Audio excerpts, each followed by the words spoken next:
Nous allons voir maintenant les effets thermiques d'une transformation chimique. C'est l'activité expérimentale 2, page 112 de votre livre. Comme je l'ai dit dans l'expérience précédente, on peut constater que lorsqu'il se produit une transformation chimique, il y a parfois une variation de la température. La température peut augmenter ou diminuer. Donc l'objectif ici de l'activité, c'est comment déterminer la nature d'une transformation chimique en suivant une variation de température. On vous donne un petit exemple ici, un exemple concret. Il existe parfois des gobelets d'une boisson qui sont vendus dans le commerce avec un petit dispositif qui peut réchauffer la boisson. Alors moi, je ne vais pas suivre exactement l'expérience qui est là, je vais vous en faire une autre, mais c'est la même réaction qu'on a vue juste avant, d'accord ? Le magnésium qui réagit avec l'acide chlorhydrique, donc avec les ions hydrogène, pour donner des ions Mg2+, et du dihydrogène. Il y a un effet thermique associé à cette transformation, et j'avais évoqué le fait que ça réchauffait légèrement le tube à essai. Un peu de vocabulaire important. On nous dit qu'une transformation chimique est exothermique si le système chimique libère de l'énergie vers le milieu extérieur dont la température augmente. Et une réaction chimique est dans ce cas-là endothermique si le système chimique reçoit de l'énergie du milieu extérieur, et dans ce cas-là, la température du milieu extérieur diminue. Alors réalisons une petite expérience. Pour ça, je vais prendre de l'acide chlorhydrique, qui est un produit acide, et puis de l'hydroxyde de sodium, qui est un produit extrêmement basique. Voici les béchers de prélèvement. Et puis je vais les mélanger dans le bécher qui est ici. C'est un bécher en pyrex qui peut supporter une augmentation de température, qui peut supporter d'être réchauffé à une température élevée. Alors, comme tout à l'heure, j'ai des produits qui sont extrêmement corrosifs, donc je m'équipe de gants et je porte à nouveau mes lunettes.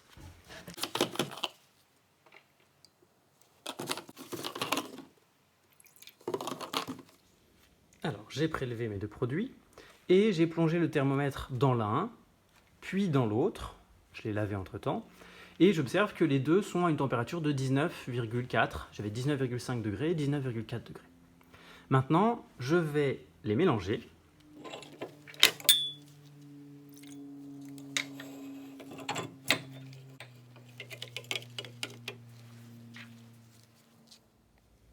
Et voilà ce que j'observe quand je les mélange.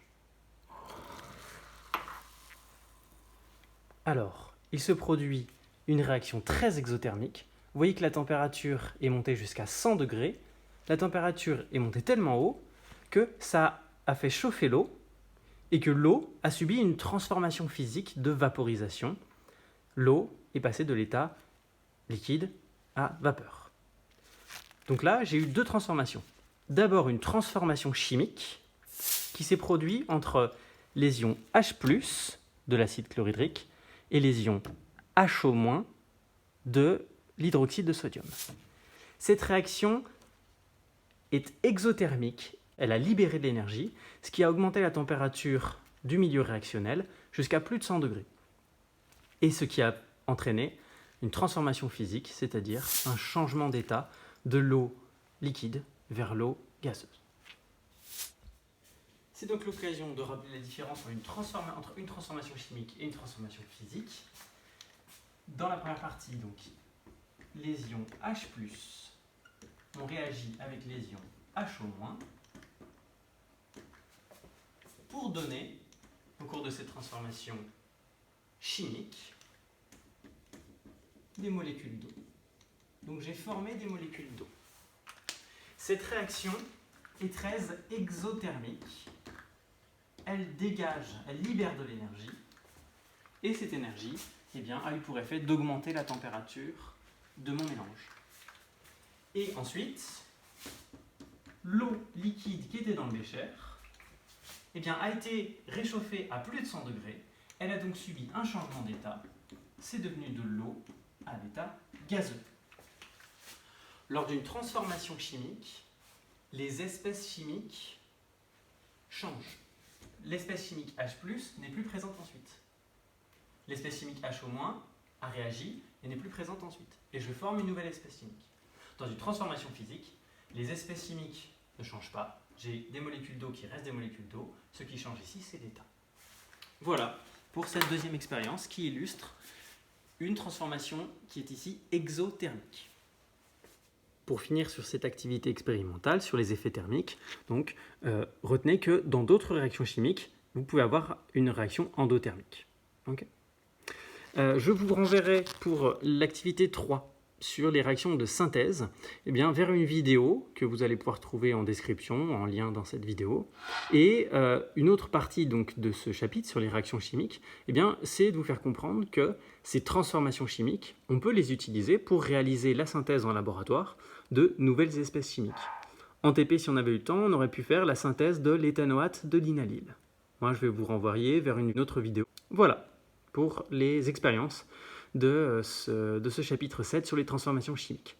Je vous invite maintenant à aller voir le lien vers la vidéo d'explication de cours de ce chapitre. Pour illustrer la notion de bilan de matière et surtout de réactif limitant que vous trouvez dans votre livre, page 215, on va refaire une dernière petite expérience. Ici, j'ai du diode I2 qui est de couleur jaune-orange, brun, et du thiosulfate qui est de l'ion thiosulfate qui lui est incolore. Alors qu'est-ce qui se passe quand on mélange les deux? On va réaliser l'expérience.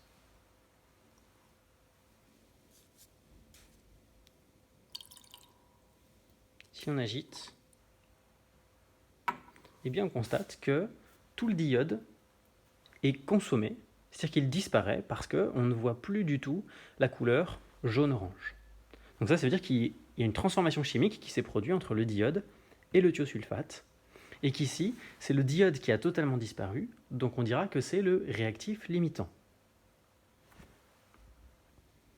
Si je veux modéliser la transformation chimique qui vient de se produire, j'ai donc mon diode qui a réagi avec le thiosulfate. Ce sont les réactifs, ils sont présents au début, ils vont réagir et donc être consommés. Et ça forme ensuite l'ion iodure, I-, et cette espèce chimique, qui sont tous les deux incolores. Donc à la fin, l'ensemble est incolore. Lui a totalement disparu, c'est donc le réactif limitant. Il reste très probablement de celui-ci. On dit que c'est le réactif en excès. Voici l'équation de réaction qui modélise cette transformation chimique. Ajoutons une chose, si vous êtes bien observateur, vous voyez ici que l'équation n'est pas équilibrée. Je ne respecte pas la loi de conservation des éléments et des charges électriques. Par exemple, regardez, ici, de ce côté-là, j'ai quelque chose de neutre et de moins. Donc, globalement, une charge du côté des réactifs qui est de 2-. Du côté des produits, j'ai 1- et 2-, ce qui fait au total 3-. Donc là, c'est une façon de constater que cette équation de réaction n'est pas équilibrée. Alors, comment on va l'équilibrer? On commence toujours par équilibrer les éléments en premier. Alors, l'élément iode est présent 2 fois. Donc, j'ai 2 fois l'élément iode du côté des réactifs.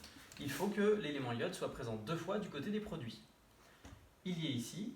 Et donc, si je veux qu'il soit 2 fois, je rajoute un coefficient stoichiométrique de 2. Ce qui fait que l'élément iode est présent 2 fois maintenant.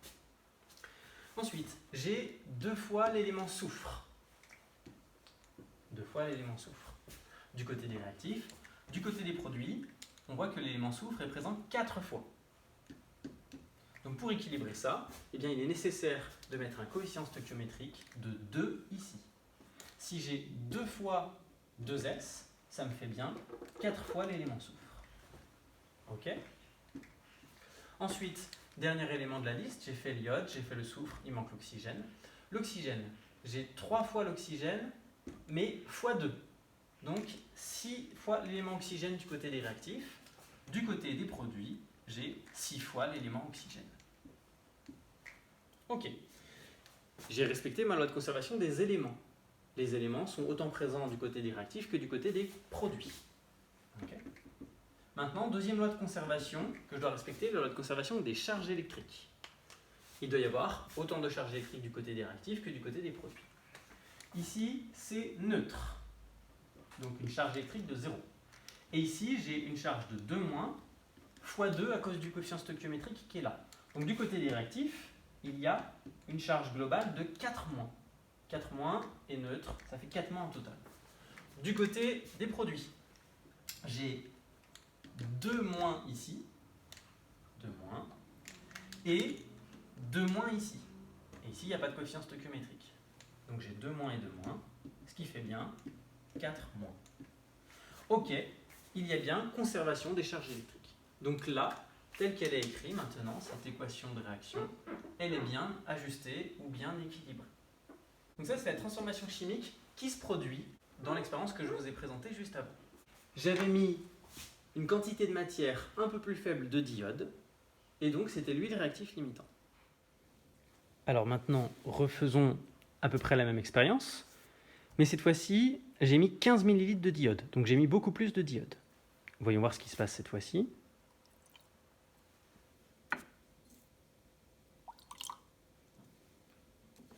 J'agite.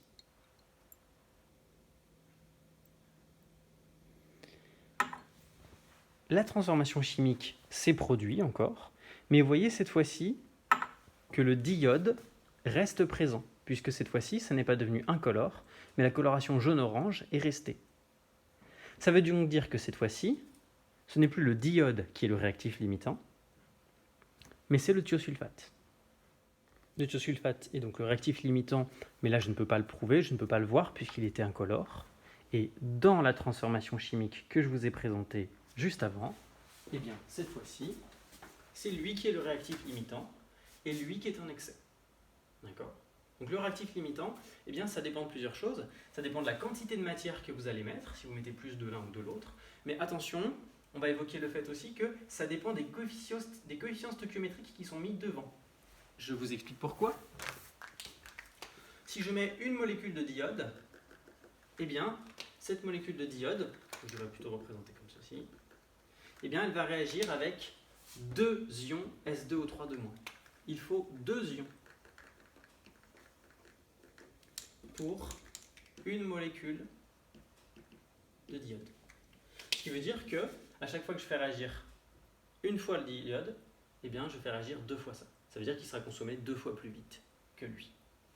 Donc pour finir sur cette histoire de réactif limitant, ce qu'il est important vraiment de comprendre, c'est que le réactif limitant, eh bien, c'est l'espèce chimique qui est totalement consommée à la fin de la réaction. Donc ce qu'il est important de retenir, de bien comprendre sur le réactif limitant, eh bien, c'est que lorsqu'on a affaire à une transformation chimique totale, ici c'était des transformations chimiques totales, eh bien, il y aura forcément l'un au moins des réactifs qui sera entièrement consommé, qui sera appelé le réactif limitant, et on peut se trouver dans une situation où les deux réactifs peuvent être mis dans des proportions bien particulières qui font qu'ils peuvent être tous les deux entièrement consommés. On appelle ça dans ce cas-là les proportions stoichiométriques. On dit que le mélange est stoichiométrique. Okay. Voilà pour cette petite vidéo bilan sur le bilan de matière et les réactifs limitants. Je vous invite maintenant à aller voir la vidéo d'explication sur la synthèse d'une espèce chimique.